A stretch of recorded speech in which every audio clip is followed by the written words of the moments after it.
का हवाय घटस्फोट? मला हिच्यासोबत संसार करणं अशक्य आहे. निगरगट्ट माणूस आहे हा. गोडगीबाई आहे ही. लग्नाची किंमत नाही याला. अहो माणुसकीच नाहीये हिला. बायकोच्या जातीवर कलंक आहे, कलंक. त्याची लायकीच नाहीये नवरा म्हणून घ्यायची. गप्पा बसा. अरे लव्ह मॅरेज आहे ना रे तुमचं? हो.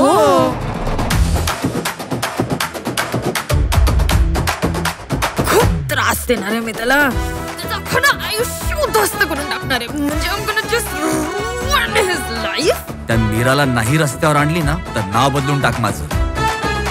मी काय त्याला अशी तशी नाही सोडणार आहे. चांगलंच धडा शिकवणार आहे त्याला. या बुडत्या संसारामध्ये ही काडीच तुला गरजेला येते की नाही बघ. तो फक्त माझा होता ग. आधीच सांगितलं होतं हा मुलगा काही बरोबर नाहीये म्हणून. इतके दिवस शांत बसले होते ना, आता डोक्यावरनं पाणी जायला लागलेलं आहे. मीरा मी आज तुझा खरा चेहरा बघितलाय ललित. मीरा मी तुला काय सांगते? बोललो होतं आरचं खोटं नाही बोलत.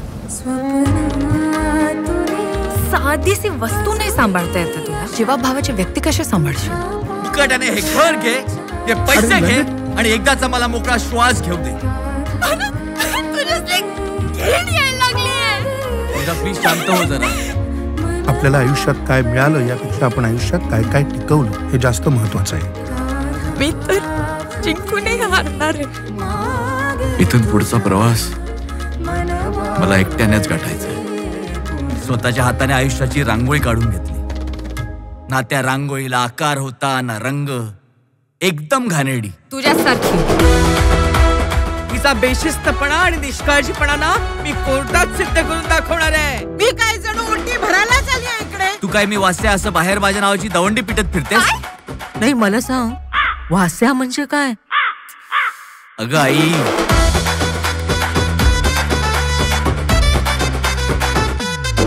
मला मोकळं करावं याच्यात. मी वैतागलोय. मला त्याच्यासोबत राहणं अजिबात नाही जमणार आहे. कढीपत्ता माहिती, तुम्ही त्या कढीपत्त्यासारख्या. कारण आपल्याला माहिती असतं की या कढीपत्त्यामुळे आपलं जेवण सुवासिक होणार आहे. जेवायला सुरुवात करतात तेव्हा पहिल्यांदा त्या कढीपत्त्याचं पान बाहेर काढतात, ताटातून बाहेरून खारकटतात. कारण त्यांना कढीपत्त्याचा फक्त उपयोग माहिती असतो, त्याचा गुणधर्म माहित नसतो.